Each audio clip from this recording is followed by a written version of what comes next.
কি কি সবজি আছে গো দিদি আপনার কাছে?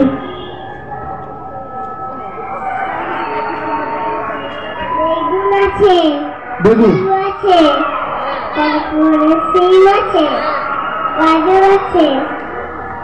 আচ্ছা, বেগুন কত করে বিক্রি করছো? 20 টাকা। আর গাজর? গাজর 6 টাকা। আমাকে 10 কেজি দিন,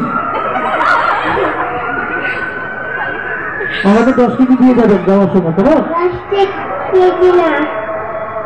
10 কেজি নাই? আচ্ছা, আলু 10 কেজি। আলু 10 কেজি আছে?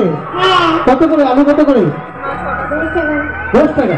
ঠিক আছে, 10 কেজি। হ্যাঁ, আমাকে 10 কেজি দেবেন। ঠিক আছে, চলো। খুব সুন্দর লাগছে তোমাকে, চলো।